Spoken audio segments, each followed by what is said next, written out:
আমরা একত্রিত হয়েছি সাইফুল্লাহ মুন্সি এবং সাফিয়া খাতুনকে সামনে রেখে আমরা যেন আমাদের এই পারিবারিক বন্ধনটা দৃঢ় রাখতে পারি এবং তাদের যেই সফলতা আছে বিগত জীবনে এই সফলতাতে আমরা যেন বজায় রাখতে পারি, এজন্য আমাদের আসলে একত্রিত হওয়া। সমিতি আসলে অনেক সমিতি আছে আমাদের। আমি একটা জিনিস আসলে মার্ক করব, সেটা হচ্ছে সাইফুল্লাহ মুন্সি সাহেব, আমি আসলে নানাকে খুব একটা পাই নাই বলতে আমার বয়স এখন 33। আমার নানা মারা গেছে 110 বছর বয়সে। তো ধরা যায় নানার যখন বয়স 80 বা মানে কম বেশি এরকম, তখন হয়তো আমি নানাকে দেখছি। তখন এই বয়সে আসলে মানে পাওয়ার খুব একটা কিছু থাকে না। নানার তখন স্মৃতিও খুব একটা ভালো ছিল না, নানাকে দেখতাম কিন্তু নাতির মতো করে যেভাবে বড় নাতিরা পায় ওভাবে আসলে আমি পাই নাই। কিন্তু মায়ের কাছ থেকে তো অনেক কিছু শুনেছি। মা তো এরকম বলতো যে তোর নানা ভোরবেলায় কুয়াশা ঝরতো, তোর নানা সালিশ দরবার করে আসতো, এরকম নানার অবস্থা ছিল এরকম। নানা আমি যতদূর জানতে পেরেছি উনি পাকিস্তান পিরিয়ডে সম্ভবত ইউনিয়ন পরিষদ সদস্যও ছিলেন। উনি ব্যক্তি জীবনে একজন ব্যবসায়ী ছিলেন। তারপরে হচ্ছে উনার হয়তো একাডেমিক শিক্ষাটা কত ছিল আমি খুব একটা জানি না, হয়তো অত বেশি ছিল না। কিন্তু না থাকা সত্ত্বেও ওনার সামাজিক অবস্থান বশিকপুর ইউনিয়নে উনি শিক্ষানুরাগী হিসেবে পরিচিত। কারণ বশিকপুর ইউনিয়নের স্কুলের মধ্যে বিরামপুর স্কুল আছে, তারপরে হচ্ছে মাদ্রাসার মধ্যে বশিকপুর কামিল মাদ্রাসা আছে, তারপরে ওনাদের বাড়ির পাশে একটা মসজিদ আছে, তারপরে হচ্ছে বানাত মাদ্রাসা আছে। এই সবগুলি শিক্ষা প্রতিষ্ঠানেই উনি প্রতিষ্ঠাকালীন সদস্য এবং প্রতিষ্ঠাকালীন উদ্যোক্তাদের মধ্যে একজন। তো এইটা হচ্ছে ওনার আসলে কর্মময় জীবন, একটা বর্ণাঢ্য জীবন, যেটা আমাদের অনেকেই জানে না। তো এটা যেন আমরা জানি এবং আমরা চাই এটা যেন আমরা ধারণ করি। নানার সময়ের একজন সফল মানুষ ছিলেন।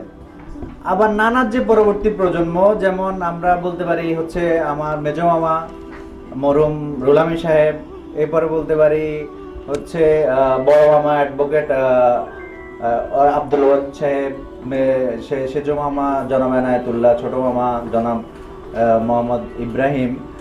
ওনারা কিন্তু ওনাদের ব্যক্তিগত জীবনে সফল।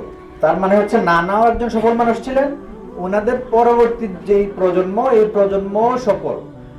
এই আমি বিশেষভাবে স্মরণ করব মরহুম মেজো মামাকে। মেজো মামা ওনার সময়ের আমাদের এলাকার সবচাইতে সফল ব্যবসায়ীদের মধ্যে একজন ছিলেন।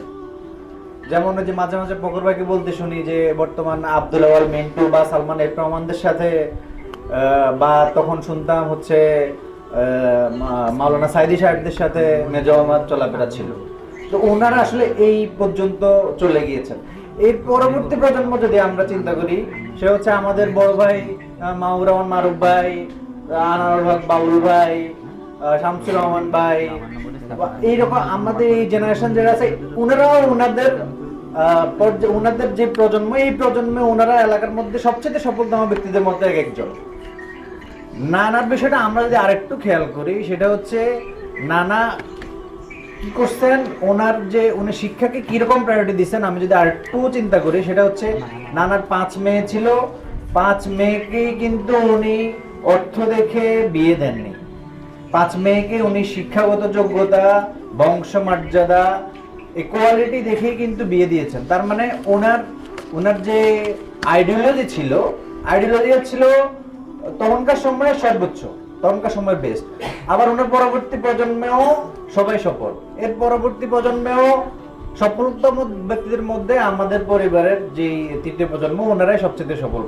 এখন আমাদের যে বর্তমান যে প্রজন্ম আমাদের এলাকাতে বিভিন্ন জায়গায় ভূমিকা রাখছে, তারা বিভিন্ন সভা সমিতিতে, তারপরে হচ্ছে এলাকায়, তারপর হচ্ছে পারিবারিকভাবে বিভিন্নভাবে সহযোগিতা বা এলাকার যেই উন্নয়ন সবকিছু ওনারা করে যাচ্ছে।